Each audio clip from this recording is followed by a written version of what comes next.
नमस्कार, आप सभी का स्वागत है एनडीटीवी राजस्थान पर और मैं हूं आपके साथ शुभेंदु सिंह। आप देख रहे हैं सबसे बड़ा मुद्दा। केंद्रीय वित्त मंत्री निर्मला सीतारमण देश का आम बजट पेश करने जा रही हैं। मिडिल क्लास को बढ़ती महंगाई और बेरोजगारी के बीच इनकम टैक्स स्लैब में राहत की उम्मीद है। सरकार 10 लाख तक की आय पर इनकम टैक्स छूट दे सकती है। सैलरीड एम्प्लॉय को इससे बड़ी राहत मिल सकती है और वर्तमान में मजदूरी और सैलरी में बढ़ोतरी ना होने से गरीब और मध्यम वर्ग परिवारों को खासी मुश्किलों का सामना करना पड़ रहा है। नौकरी की तलाश कर रहे बेरोजगार युवाओं को केंद्रीय बजट से काफी उम्मीदें हैं। महंगाई से राहत दिलाने के लिए बजट में कुछ घोषणाएं हो सकती हैं। प्रधानमंत्री नरेंद्र मोदी ने बजट पेश होने से एक दिन पहले ही बड़े संकेत भी दिए हैं। केंद्र सरकार खपत को बढ़ावा देने के लिए और देश की अर्थव्यवस्था को बेहतर करने के लिए ओल्ड टैक्स रिजीम सिस्टम को खत्म कर सकती है। हालांकि ऐसी कोई ऑफिशियल जानकारी नहीं है, लेकिन केंद्र सरकार ने देश के टैक्स सिस्टम में बड़े बदलाव के संकेत दिए हैं। वहीं वित्त मंत्री ने पिछले बजट में 1962 से चले आ रहे इनकम टैक्स कानून में संशोधन की बात भी कही थी। सरकार मौजूदा बजट सत्र में नया इनकम टैक्स बिल लाकर कानून पेश कर सकती है, क्योंकि पूरा फोकस नई टैक्स रिजीम पर है, जिसे बढ़ावा देने के लिए स्टैंडर्ड डिडक्शन की लिमिट बढ़ाई जा सकती है। वहीं वित्त मंत्री की ओर से पेश इकोनॉमिक सर्वे के अनुसार वित्त वर्ष 2026 यानी कि 1 अप्रैल 2025 से 31 मार्च 2026 के दौरान जीडीपी ग्रोथ 6.3% से 6.8% रहने का अनुमान है। जो रिटेल महंगाई वित्त वर्ष 2024 में 5.4 थी, वही अप्रैल दिसंबर 2024 में 4.9% हो गई है।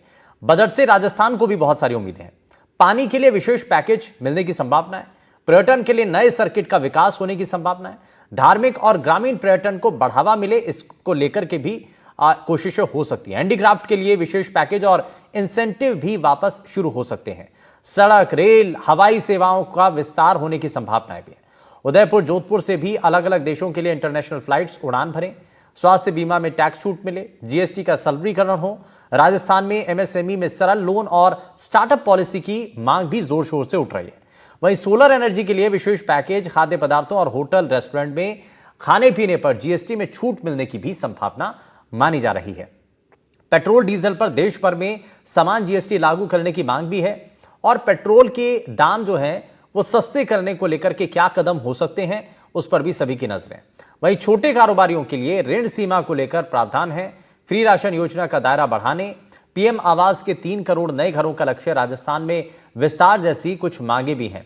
अब इसमें नौकरी पेशा लोगों के लिए भी बहुत कुछ होने की संभावना है और इन्हीं तमाम चीजों को लेकर के जो उम्मीदों से भरा हुआ ये बजट माना जा रहा है, तो इस पर सभी की नजरें हैं। और बजट आने से पहले एक्सपर्ट्स क्या इस पर कहते हैं, इसी को लेकर के हम एक्सपर्ट्स जो हमारे साथ कार्यक्रम में जुड़ेंगे उनके साथ हम चर्चा करेंगे, जानेंगे कि आखिर इस बजट के अंदर क्या और मिलने की संभावना है। और चलिए जरा बिना देरी किए सबसे पहले आज के खास मेहमानों को आपसे मिलवा देते हैं। आज हमारे साथ भारतीय जनता पार्टी से प्रवक्ता प्रियव्रत शर्मा जी हमारे साथ जुड़ रहे हैं। हमारे साथ जीएसटी कमेटी के जो चेयरमैन हैं सीए शशांक गुप्ता जी, वो हमारे साथ कार्यक्रम में जुड़ चुके हैं। सभी का बहुत स्वागत है और मैं शुरुआत सबसे पहले शशांक गुप्ता जी आपसे ही कर रहा हूं।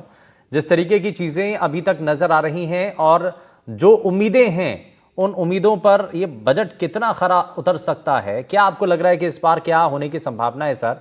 और साथ ही साथ क्योंकि लोगों की ये मांग भी है और जिसका हम जिक्र भी कर रहे थे कि पेट्रोल डीजल को क्या जीएसटी दायरे में लेकर के आया जाएगा, इस पर भी बड़ा सवाल है।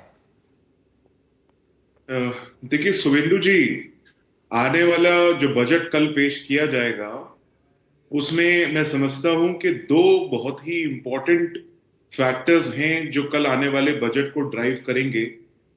पहला है कि जो आज माननीय प्रधानमंत्री जी ने अपने अभिभाषण में कहा कि वो आशा करते हैं कि मां लक्ष्मी कृपा करेंगी हमारे देश के lower class and middle class पे। उससे एक बड़ा डायरेक्ट इंडिकेशन मिलता है कि कहीं ना कहीं इनकम टैक्स स्लैब में छूट दी जाने की पूरी पूरी उम्मीद है कल के बजट में। और दूसरा, अगर हम इकोनॉमिक सर्वे जो टेबल किया गया पार्लियामेंट में, जो हमारी माननीय वित्त मंत्री जी ने आज पेश किया सदन में, अगर उसमें देखें तो पिछले 2 तिमाही में हमारे देश की जो ग्रोथ रेट है वो 5.4% के आसपास रही है, जो कि स्लो डाउन इंडिकेटर है। और उस ग्रोथ को बढ़ाने के लिए जो आगे का टारगेट लिया गया है वो 6.5%, 6.5% का लिया गया है। तो निश्चित तौर पर वो भी अपने आप में एक बड़ा इंडिकेटर है कि कहीं ना कहीं जो बजट कल पेश किया जाएगा उसमें ये उम्मीद की जा सकती है कि जो हमारे देश का बढ़ता हुआ मध्यम वर्ग है उसके हाथ में और डिस्पोजेबल इनकम छोड़ी जाएगी, टैक्स रेट को कुछ कम किया जाएगा, जिससे कि डिमांड बढ़ेगी चीजों की, प्रोडक्ट्स की, सर्विसेज की, जिससे नेचुरली हमारी इकोनॉमी ग्रो करेगी और जीडीपी भी ग्रो करेगा। आपने जो एक और सवाल किया कि क्या कल बजट से उम्मीद कर सकते हैं कि पेट्रोल हाँ। और डीजल को जीएसटी में समायोजित कर लिया जाएगा, हम्म। मेरा अपना मानना यह है कि शायद ये ऐसा नहीं होगा। और इसके ना होने का कारण है कि इसके पीछे की अगर हम कानूनी प्रावधान की अगर बात करें तो जीएसटी अब एक ड्यूअल सब्जेक्ट है, जहां पर स्टेट्स और सेंटर को पहले अलाइन होना पड़ेगा, जीएसटी काउंसिल में इसमें सहमति बनानी पड़ेगी। अगर जीएसटी काउंसिल में सहमति बनेगी तो ही इस पे आगे कुछ किया जा सकेगा। अभी तक चूंकि जीएसटी काउंसिल में सहमति इस पर नहीं बनी है, तो ऐसा होना कल के बजट में मुझे थोड़ा मुश्किल लगता है। ठीक है। अच्छा, इसमें क्योंकि हम बहुत सारी चीज़ों को लेकर के जिक्र भी है। अच्छा, मैं इस बीच हमारे साथ कांग्रेस पार्टी के प्रवक्ता सीएल यादव जी भी कार्यक्रम में जुड़ चुके हैं। यादव जी, बहुत स्वागत है आपका एनडीटीवी राजस्थान पर। मैं वापस से ज़रा लौटता हूँ शशांक जी। एक चीज़ और भी है, क्योंकि हम बजट आने से पहले बजट में क्या हो सकता है उसको लेकर के हम बात कर रहे हैं। इसमें एक चीज़ और भी है, राजस्थान के लिहाज से देखें तो पर्यटन और दूसरा सौर ऊर्जा में बड़ा फोकस हो रहा है। सोलर पैनल लगाए जा रहे हैं, तो इसमें कुछ ऐसा नज़र आ रहा है, क्योंकि सेल्स को लेकर के भी जो पैनल होते हैं उसके, उसमें कुछ आपको लगता है कि टैक्सेस उसमें कुछ ऊपर नीचे हो सकते हैं? देखिए, राजस्थान के परिप्रेक्ष्य में अगर मैं बात करूं तो निश्चित तौर पर सौर ऊर्जा, रिन्यूएबल एनर्जी के सेक्टर में अगर बात करें तो डेफिनेटली उसमें काफी स्कोप है आगे इंप्रूवमेंट के लिए। उसमें जीएसटी के टैक्स रेट को लेकर भी एक विषय रहा है जो कंटिन्यूसली चर्चा में रहा है, उसको लेकर सब्सिडी भी कंटिन्यूस चर्चा में है। तो उम्मीद है कि सरकार रिन्यूएबल एनर्जी में, क्योंकि सिर्फ प्रदेश नहीं, देश नहीं, पूरे विश्व का उसमें फोकस है, तो निश्चित तौर पर उसमें उम्मीद की जानी चाहिए कि कुछ ना कुछ और उसको आगे बढ़ाने के लिए सरकार कुछ नए कदम लेके आएगी कल के बजट में।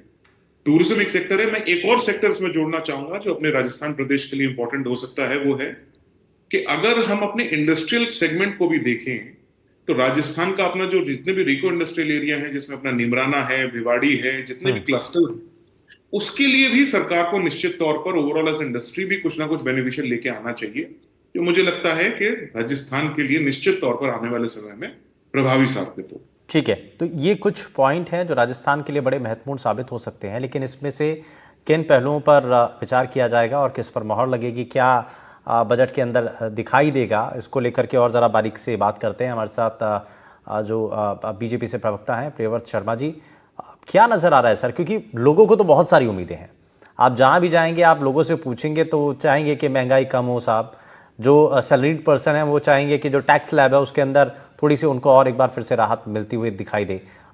चर्चा इस बात को लेकर के भी है, वो मैं शशांक जी से जानूंगा कि भाई ओल्ड टैक्स रिजीम जो है उसको पूरी तरीके से ख़त्म करने की भी एक बड़ी नई तरीके की चर्चा चल रही है, तो क्या होगा इस पर मैं उनसे जानूंगा। लेकिन हर तरफ उम्मीदें बहुत हैं, क्या आपको लग रहा है इस बजट से?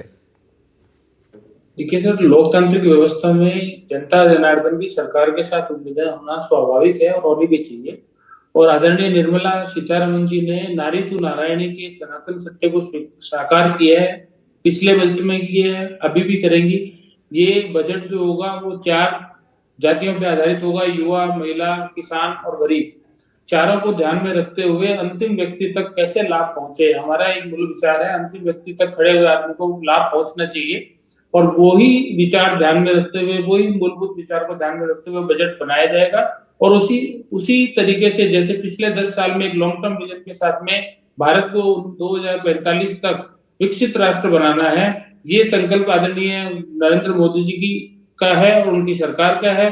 और उसी संकल्प को ध्यान में रखते हुए इस बजट को सर्वव्यापी, सर्वसमावेशी और हिताय बनाया जाएगा। यादव साहब, आपका क्या कहना है इस बजट को लेकर के? उम्मीदें हैं? शुभेंदु जी, वित्त मंत्री महोदय को जुमलों से बाहर आकर के हकीकत को स्वीकार करते हुए बजट पेश करना चाहिए। हालांकि वो उनका पिटारा बंद हो चुका है, अब कोई गुंजाइश नहीं है, क्योंकि ये चीजें बहुत पहले होती है।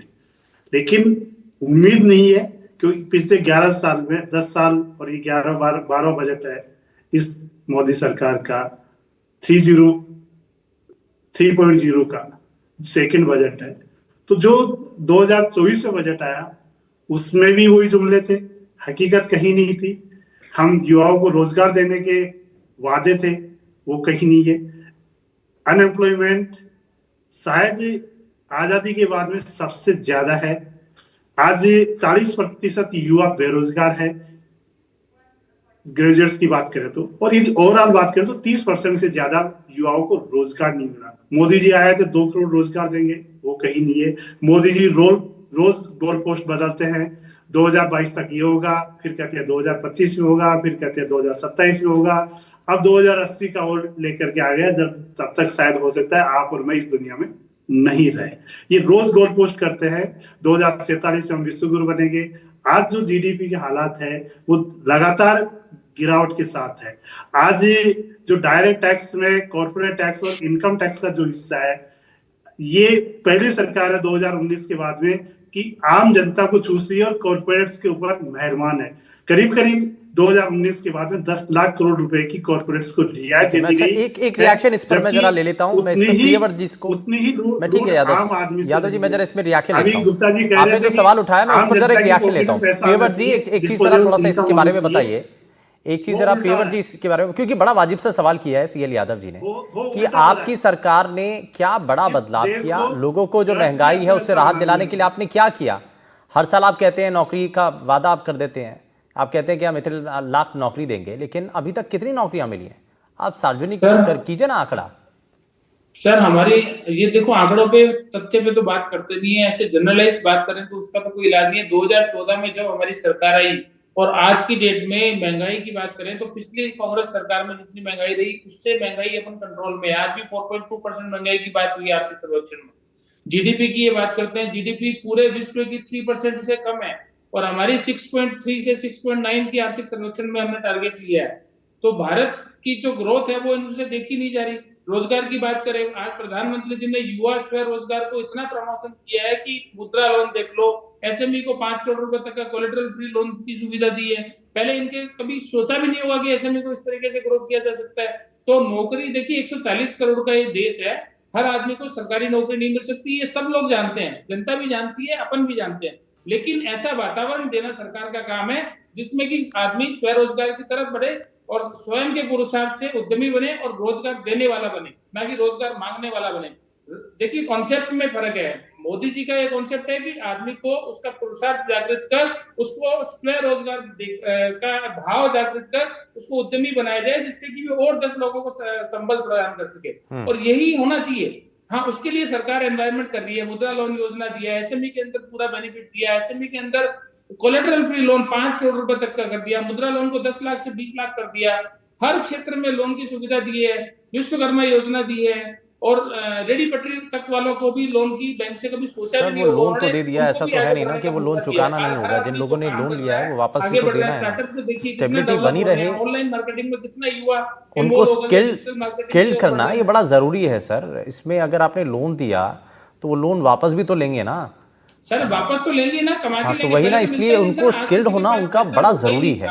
पैसा होता ही नहीं था तो वो उसका टर्नओवर ही नहीं कर पाता था, उसको मिलता ही नहीं था बैंक से। आज सबको इजीली मिल रहा है और विदाउट कोलेटरल मिल रहा है। सबसे बड़ी बात है गवर्नमेंट गारंटी ले रही है कि ठीक है हम आपको। मोदी जी क्या करते हैं, हमारे देश की जनता, हमें जनता पर विश्वास है और जनता करने के युवा, आज देश का युवा समृद्ध है सर, उसको नहीं चाहिए नौकरी ठीक है मिलना चाहिए, लेकिन नौकरी सबको नहीं चाहिए होती है। सब आगे बढ़ना चाहते हैं, अपना काम करना चाहते हैं और सब चाहते हैं कि मैं भी कुछ कंट्रीब्यूशन करूं देश की और अपने समाज की और अपने व्यक्तित्व का विकास करने के लिए मैं भी कुछ कंट्रीब्यूट करूं। आप ये कह रहे हैं कि पैसा चाहिए था, आप ये कह रहे हैं कि नौकरी लेने वाला नहीं, नौकरी देने वाला बना रहे हैं हम। इसमें मैं यादव साहब को इसमें जरा जोड़ लेता हूं। यादव जी कुछ कहना चाह रहे थे, बताइए। शुभेंदु जी, भाजपा प्रवक्ता कह रहे पुरुषार्थ की बात, कर्मयोग की बात। जो आदमी कहता है 35 साल तक मैंने भीख मांग के खाई, जो आदमी कहता है मेरा क्या मैं झोली उठा करके चल दूंगा, वो पुरुषार्थ की बातें उनके मुंह से कैसी लगती है? रुकिए इनके जो वादे हैं, जो इनके ढकोसले हैं, जो घोटाले हैं, मैं बात कर रहा हूँ। भाजपा कहती है, मोदी सरकार कहती है हमने 44 करोड़ को मुद्रा लोन दिए। अरे प्रियव्रत जी सुनिए, आप लोग कहते हो 44 करोड़ लोगों को हमने मुद्रा लोन बांटे। देश की आबादी 140 करोड़, आपके हिसाब से हमारे और उसमें यदि एक फैमिली में 4 आदमी काउंट करते हैं तो 35 करोड़ फैमिली होती है। ये कहते हैं 44 करोड़ को हमने मुद्रा लोन दे दिए। कितना बड़ा घोटाला है ये, कितनी बड़ी हेराफेरी है। ये कहते हैं हमने विकास किया, रोजगार दिया। अरे भाई 2 करोड़ रोजगार का वादा किसने किया था? आपने दिए क्या? बिल्कुल दिए, क्या हालत बिल्कुल है? दिए, 2 करोड़ से आपने ज्यादा दिए क्या? रोजगार मिले हैं। लेकिन इंडिया, स्किल इंडिया का आज क्या कितने हाल है? चाइना से उनको भी तो रोजगार मिला है ना। इस देश ने आज कितने स्टार्टअप बने हैं। जो मुद्रा लोन बैंकों ने सैंक्शन किया, वो मुद्रा लोन से व्यापारी बने हैं, 200 लाख करोड़ को पार कर उसका गया। हुआ है। ये इनका पुरुषार्थ है। यानी दो देश आपने को ऐसा खर्च एनवायरनमेंट ही नहीं बनाया कभी कि लोग अपना उद्यम कर सके। अच्छा, ठीक है, एक मिनट, मैं लेकिन आज एमएसएमई सेक्टर की 10,000 ऐसा एनवायरनमेंट बनाया नहीं, हमने ऐसा एनवायरनमेंट ये कहते हैं 20 लाख करोड़ देश रुपए की जनता को। अच्छा, ठीक है यादव जी, एक मिनट, मिनट। ठीक है प्रियव्रत जी, एक मिनट वापस लौटता हूँ। मैं जरा शशांक जी को इसमें जोड़ता हूँ, जरा टेक्निकल पहलुओं पर भी बात करते हैं वापस से। अच्छा, मैं शशांक जी, इसमें एक चीज़ और भी है, मैं जो पहले भी आपसे जानना चाह रहा था इस बारे में, और दूसरा ये कि अब जो पुरानी जो टैक्स रिजीम है, क्या ओल्ड टैक्स स्कीम को बंद कर दिया जाएगा? ये बड़ा सवाल है और लोगों के मन में बहुत सारी चर्चाएं इस वक्त चल रही हैं। आसपास जो आप चाय के स्टॉल पर जाएंगे या बाजार में अगर घूमेंगे तो इसको लेकर के बड़ी चर्चा है। देखिए, इसमें कोई संशय नहीं है कि ओल्ड टैक्स रिजीम अब अपने अंतिम चरण में है। सवाल ये नहीं है कि क्या ये स्कीम खत्म कर दी जाएगी, सवाल ये है कि ये स्कीम कितने दिन और रहेगी। अगर हम पिछले बजट्स के एक रोड मैप को देखें तो निरंतर सरकार जो भी छूट ला रही है, जो भी चेंजेस ला रही है, जो भी और बेनिफिट्स ला रही है, वो सारे के सारे नए टैक्स रिजीम में लाए जा रहे हैं। और ऐसी पूरी उम्मीद है कि कल भी यदि कोई इनकम टैक्स में बेनिफिट्स दिए जाते हैं तो सरकार उनको नए टैक्स रिजीम में ही देगी। और ये भी एक उम्मीद है कि शायद ओल्ड टैक्स रिजीम को ग्रेजुअली कैसे फेज आउट किया जाए, कैसे उसको बंद किया जाए, इसकी रूपरेखा भी शायद कल के बजट में वित्त मंत्री जी एक उसमें बता सकती हैं, अपने बजट भाषण में बता सकती हैं कि कैसे इस ओल्ड स्कीम को खत्म किया। ठीक है, लेकिन इसका इम्पैक्ट क्या होगा? अब जो बहुत सारे टैक्स पेयर हैं या जो सैलरीड क्लास लोग हैं, वो ईमान करके कुछ लोगों के लिए इसमें थोड़ा सा अंतर भी बताइए सर, कि ओल्ड टैक्स रिजीम में पहले तक जो चल रहा था, क्या अभी नई टैक्स रिजीम से लोग उसकी तरफ आगे फॉरवर्ड एक कदम आगे रखेंगे या उसमें संकोच रहेगा? देखिए सर, अगर मैं सरकारी आंकड़ों की बात करूं तो 65 से 70% जो टैक्स पेयर्स हैं हमारे देश के, इनकम टैक्स पेयर्स हैं, वो ऑलरेडी नई रिजीम में माइग्रेट कर चुके हैं। और बहुत ज्यादा टेक्निकल ना जाते हुए, यदि अपने सारे दर्शकों को विषय ध्यान रखते हुए अगर मैं बहुत ही सूक्ष्म तरीके से बताऊं कि ओल्ड रिजीम और नई रिजीम और इनकम टैक्स में क्या फर्क है, तो नई इनकम टैक्स रिजीम एक सरलीकृत इनकम टैक्स रिजीम है जिसमें जो हमारा ब्रैकेट होता है टैक्स ना लगने का या टैक्स रेट लगने का, उसमें पुरानी रिजीम के मुकाबले ज्यादा बड़ी छूट दी गई है। पुरानी रिजीम में आपको ध्यान होगा कि कई बार आपको रिटर्न भरवाते हुए मेरे जैसे किसी चार्टर्ड अकाउंटेंट के पास से समझने जाना पड़ता था कि साहब कैसे टैक्स कम कर सकते हैं, कौन कौन से अलग अलग से सेक्शन है जिसमें मैं कुछ जमा करा दूं तो मेरा टैक्स बच जाएगा। तो हम आपको बताते थे कि साहब 80D में आइए, 80G में आइए, 80E में आइए, 80F में आइए। तो उस तरह के सारे जो इफ्स एंड बट्स थे उसको सरकार ने किनारे कर दिया। सरकार कह रही है नई रिजीम में कि आप अपनी इनकम को देखिए, ब्रैकेट को देखिए, जिस ब्रैकेट में कवर हो रहे हैं उसके हिसाब से टैक्स पे कर दीजिए और आपका इनकम टैक्स का कंप्लायंस पूरा हो गया। तो हुआ ये कि पुरानी रिजीम में जहां 2.5 लाख की छूट है या 2 लाख की छूट है, तो नई रिजीम में 3 लाख की छूट है। तो इस तरह से सरकार ने उस बेनिफिट्स को कवर करके एक सिंपलर टैक्स रिजीम इंट्रोड्यूस करी। ठीक है, तो ये बहुत आसान शब्दों में ये बताने की कोशिश की है कि क्या दोनों में अंतर है और क्यों आखिर नई जो रिजीम है उसकी तरफ लोग एक कदम आगे बढ़ा रहे हैं। लेकिन अब सवाल ये कि कुछ बेसिक सवाल है, क्योंकि आम जनता से जुड़े हुए जो लोगों को अन्न राशन जो मुफ्त में मिल रहा था, ऐसी बहुत सारी स्कीम्स जो चलाई जा रही थी केंद्र सरकार के द्वारा, क्या प्रियव्रत जी अभी भी वो आगे जारी रहने की संभावना है या कुछ ऐसा कि उसमें कुछ और बड़ा बदलाव आने की संभावना है या कुछ परिवर्तन उसमें आपको क्या दिखाई दे रहा है?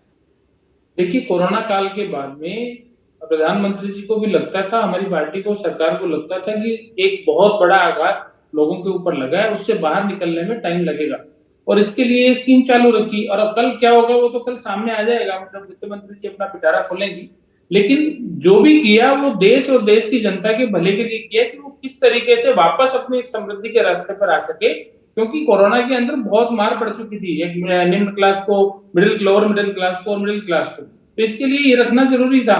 और ऐसा कुछ नहीं है कि भी देखिए, सोशल वेलफेयर सरकार का एक पार्ट है। लोकतंत्र में अल्टीमेटली जनता का कैसे भला हो वही अपने को देखना है। तो किस लेवल तक क्या करना है वो एक नीतिगत विषय है, कल बजट के अंदर वो सामने आएगा। लेकिन मैं ये कहता हूँ कि अभी तक जो भी किया वो जनता जनार्दन के भले के लिए किया। कोरोना की मार जो दंश झेल चुका था भारत का आम आदमी, उसको एक रिलैक्स मिला कि भाई ठीक है, ये एक सहायता मिली, तो वो आपने नहीं, आपके लिहाज जो से अभी पैसा भी बचा, जारी रहना उसको चाहिए कि अपना नहीं रहना वापस चाहिए पटरी पे आ पाए। भाई? अभी भी आगे जारी लोगों के लिए, लोगों के लिहाज से क्या वो अभी भी जारी रहना चाहिए कि नहीं रहना चाहिए? देखिए, कल क्या होगा वो सब सामने आ जाएगा अपने। कल आज तो अपन आर्थिक सर्वेक्षण आया, तो मेरे को लगता है बजट की चर्चा है, आर्थिक सर्वेक्षण की एक थोड़ा सा कंफ्यूजन हो गया। तो आर्थिक सर्वेक्षण पे अपन बात करें तो कल बजट में क्या आएगा वो तो सामने आ जाएगा। ये तो अभी कोई भी नहीं बोल सकता कि कल क्या होने वाला है एग्जैक्टली। नहीं, मैं तो लेकिन आपसे ये ये है जान कि रहा हूँ जो कि होगा वो सामने आम होगा, लोगों के अंतिम व्यक्ति लिए, के फायदे के लिए आम होगा। लोगों के चारों लिए वर्गों क्या को ऐसी जो स्कीम्स हैं जो सरकार के अगर द्वारा दो राहत लाख पहुंचाती हैं आम से जनता को, क्या ये आगे भी जारी रहनी चाहिए या नहीं रहनी चाहिए? मैं तो ये जानना चाह रहा था आपसे। वो तो कल क्या होगा वो देखिए, तो कल इसका ही पता इसका एक चलेगा। नीतिगत फैसला होता है, पूरा एक स्टडी होती है, हाँ, जिसमें एक पूरी इस तरीके की स्टडी की। कोरोना हुआ 21 में, खत्म हुआ 3 साल हो गए, उसके बाद में अब इसका एनालिसिस किया जाएगा। लगता है कि भी ठीक है, मैं यदि व्यक्तिगत बात करूं तो मुझे तो लगता है कि रहना चाहिए साल भर हाँ, और। ठीक है, लेकिन ठीक है। यदि ये एक इसमें नीतिगत फैसला होता है, हाँ, तो नीतिगत फैसले के अंतर्गत जो भी चीजें आएंगी वो कल सामने आएगी। ठीक है। मैं इसमें यादव जी को जोड़ता हूँ। यादव जी, हैंडीक्राफ्ट के लिए हो या फिर जो टूरिज्म है उस सेक्टर को बढ़ावा देने के लिए कुछ बड़ा होने की कोशिश हो सकती है और उसमें राजस्थान के लिए बहुत कुछ संभावनाएं नजर आती हैं। शुभेंदु जी, हाथ कंगन को हाथ से क्या, कल बजट आने वाला, पता चल जाएगा कितना है। जुमलों के अलावा क्या मिलेगा इस प्रदेश को, देश को कोई उम्मीद नहीं है। अभी गुप्ता जी कह रहे थे कि न्यू टैक्स रिजीम में जब आई तो सिर्फ 5 लाख टैक्स पेयर्स ने उसको ऑप्ट किया था, लेकिन बाद में इन्होंने डिस्पेरिटी की, उसके बाद में आए। और ये डिपॉजिट को डिस्प्लेस कर रहे हैं, सेविंग को डिस्प्लेस करने वाली न्यू टैक्स रिजीम है, जहां पे कोई भी नहीं चाहता आज आपको इन्वेस्टमेंट का, सेविंग का कहीं नहीं है। सेविंग जो 30% तक हुआ करती थी वो 5 से 7% पे आ गई। ये न्यू टैक्स रिजीम का काम है। अब जो कह रहे हैं कि सब 80 करोड़ लोगों को हम अनाज दे रहे हैं, 44 करोड़ को इन्होंने मुद्रा लोन बांट दिए, 80 करोड़ को इन्होंने मुफ्त में अनाज दे रहे हैं। तो भाई ये देश है क्या है? कौन से 600 करोड़ वोटर्स, महान 600 करोड़ वोटर्स ने मेरे को प्रधानमंत्री बनाया। ये प्रधानमंत्री नरेंद्र मोदी जी का स्टेटमेंट था इंडोनेशिया में जाकर के। तो ये क्या बोलते हैं कुछ समझ में नहीं आता। ये कुबड़ों की जमात यहाँ पे इकट्ठी हो गई है, इनको पता नहीं है। 44 करोड़ हम मुद्रा लोन मार दिए, फिर भी सर्वकालिक बेरोजगारी है 40% की। जो ग्रेजुएट है 40% बेरोजगार है, ओवरऑल बेरोजगारी 30% है। आज रिवर्स माइग्रेशन है, शहरों से वापस गांव में जा रहा है। एग्रीकल्चर के ऊपर, फार्मिंग के ऊपर डिपेंडेंसी बढ़ती जा रही है। और जो मोदी जी कहते थे कि मनरेगा आपका जीता जागता स्मारक है, 2020 का कोविड आया तो उसी मनरेगा ने इस देश को राहत दी, हर आदमी। और आज मोदी जी क्या कर रहे हैं, धीरे धीरे मनरेगा का जो बजट है वो कम कर रहे हैं, एजुकेशन का बजट कम कर रहे हैं, हर दिन स्कूल और कॉलेज बंद करने में लगे हुए हैं।